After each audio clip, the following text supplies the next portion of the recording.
First thing है take things lightly, मतलब अंदर से ऐसा फील होना चाहिए तुम्हें, ऐसे नहीं ऊपर ऊपर से तुम दिखा रहे हो, अंदर से चीज़ें लाइटली लेना शुरू करो। मतलब अपनी लाइफ को एक कॉमेडी मूवी की तरह देखो, हर चीज़ में इतनी टेंशन स्ट्रेस नहीं लेना है। मैं भी लेती हूँ, बट मैं भी अपने आप को यही समझा रही हूँ और तुम भी ये समझो कि हर चीज़ को सीरियसली नहीं लेना है। अपनी प्रॉब्लम्स पे हंसना सीखो, दूसरों की प्रॉब्लम्स पे नहीं हंसना है, अपनी प्रॉब्लम्स पे हंसना सीखो। तुम्हें फिर वो अच्छा फील होगा, लाइट फील होगा कि हाँ यार क्या है, कल ये हुआ था आज हो गया, मतलब क्या ही होता रहता है मेरे साथ। ऐसे अपनी लाइफ को थोड़ा चिल रहो, थोड़ा चिल रहो। ओके, इतनी सी होती है और हम उसको इतना बड़ा बना देते हैं। तो जो वो इतनी सी चीज़ भी है जो एक्चुअल में प्रॉब्लम है भी, आई एम नॉट सेइंग वो प्रॉब्लम नहीं है, पर उस अपनी प्रॉब्लम पे हंसना सीखो। देखो, टेंस्ड होके भी ज़िंदगी कटनी है, चिल होके भी ज़िंदगी कटनी है। तो जब ज़िंदगी काटनी है तो थोड़ा चिल होके काटो ना। नेक्स्ट थिंग है be more rational for your self.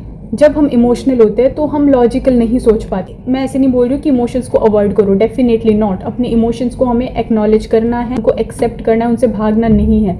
But उसके बाद जब हम सोचते हैं अपनी प्रॉब्लम्स को लेके, अपने आप को उस टाइम पे ऐसे ट्रीट करना है कि अगर कोई और इंसान इस प्रॉब्लम में होता जिसमें अभी मैं हूँ तो मैं उसको कैसे एडवाइस देती, मैं उसको कैसे बोलती। कि हमारे पास हमेशा दूसरों की प्रॉब्लम्स के सोल्यूशंस होते हैं बट खुद के लिए नहीं होते, क्योंकि जब हम सफ़र कर रहे होते हैं तो हम उस टाइम इमोशनल स्टेट में होते हैं और उस टाइम पे हम लॉजिकल नहीं सोच पाते हैं। फिर अगर तुम्हें लॉजिकल सोचना है या फिर रैशनल होकर सोचना है तो उस टाइम पे तुम्हें अपने लिए किसी और इंसान के पॉइंट ऑफ व्यू से सोचना पड़ेगा। इमोशंस को एक्नॉलेज करके, फील करके, उसके बाद तुम्हें रैशनल थिंकिंग करनी है। ऐसे नहीं कि पहले ही सोचने लग जाओगे, नहीं, पहले प्रोसेस होने दो इमोशंस को और उसके बाद तुम रैशनली सोचो कि अगर कोई और इंसान इस प्रॉब्लम को लेके आता उसको मैं कैसे गाइड करती है, उसको मैं कैसे एडवाइस देती। तो खुद के लिए भी उसी तरीके से सोचना है और अपने आप को भी अपनी ये कीमती एडवाइस देनी है। नेक्स्ट पॉइंट है be aware of your thoughts. जब तुम अपने थॉट्स को लेके अवेयर होते हो तो फिर तुम एक ऑलमोस्ट थॉटलेस वाली स्टेट में चले जाते हो, जो वो हम मेडिटेशन के टाइम पे एम्फोसिस करते कि हमारे दिमाग में कुछ भी थॉट ना आए, उस स्टेट में हम जाए। तो ज़रूरी नहीं है वो मेडिटेशन करते हुए ही आएगा। तुम अपने आप, जब तुम अपने थॉट्स को ऑब्जर्व करते हो ना, अगर तुम कॉन्स्टेंटली अपने आप से नेगेटिव बोल रहे हो या तो मैं सोच रहा हूँ वर्स्ट हो जाएगा, और जब तुम अपने आप को फिर सोचते हो कि नहीं ज़रा ऑब्जर्व करते अपने थॉट्स को, जब तुम अपने थॉट्स को ऑब्जर्व करते हो उसी टाइम पे वो आवाज़ आनी अंदर से बंद हो जाती है, वो नेगेटिव वॉइस या जो भी वॉइस है वो आनी बंद हो जाती है और तुम एक थॉटलेस स्टेट में चले जाते हो। सो जितना ज़्यादा हो सके अपने थॉट्स को लेके अवेयर होते रहो। तो बस में बैठे हो, नॉर्मली वॉक कर रहे हो या कुछ भी कर रहे हो, तुम वापस अगर नेगेटिव सोचने लग रहे हो तो अपने थॉट्स को लेके वापस अवेयर हो जाओ, कॉन्शियस हो जाओ कि क्या सोच रहा हूँ मैं या क्या सोच रही हूँ मैं।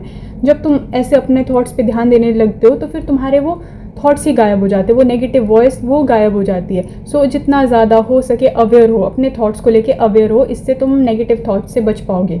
नेक्स्ट पॉइंट है stop blaming things and take responsibility. हमारे माइंड को ये ईजी लगता है, मतलब एक्सटर्नलाइज कर देना चीज़ों को कि भाई सिचुएशन ऐसी थी, लोग ऐसे हैं, इन्होंने ऐसा किया।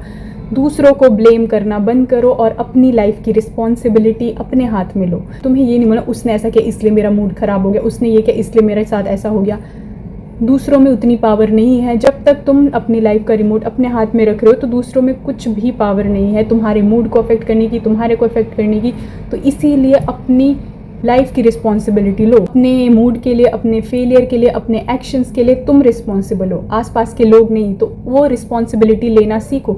जब तुम रिस्पॉन्सिबिलिटी लेते हो कि ओके आई एम रिस्पॉन्सिबल, तो फिर तुम एक्शंस लेते हो। क्योंकि जब तुम ये बोलते हो कि सामने वाला रिस्पॉन्सिबल है, ये है, इसने ऐसा कर दिया, उसने वैसा कर दिया, उसकी वजह से हुआ, तो तुम ऐसा कर रहे हो कि हाँ भाई एक्सटर्नल चीज़ों की वजह से हुआ और उसमें मैं कुछ नहीं कर सकती, और फिर तुम एक्शंस नहीं लेते। तुम अपने आप पे वो रिस्पॉन्सिबिलिटी लेना शुरू करते हो, तब तुम्हें ये रियलाइज़ होता है कि ओके अगर मैं रिस्पॉन्सिबल हूँ तो मैं इसको फिर चेंज भी कर सकती हूँ, मैं इसके लिए एक्शंस भी ले सकती हूँ। तो तुम फिर एक्शंस लेना शुरू करते हो, नहीं तो तुम एक्सटर्नल चीज़ों पे ब्लेम करते रहोगे और फिर बोलोगे कि मैं तो कुछ नहीं कर सकती। So stop blaming things and take responsibility for yourself. I hope कि आप लोगों की लाइफ में कुछ तो वैल्यू ऐड हुई हो मेरी इस वीडियो से, चाहे इतू सी ही सही। Thank you so much for watching, thank you so much for giving your precious time. Bye bye.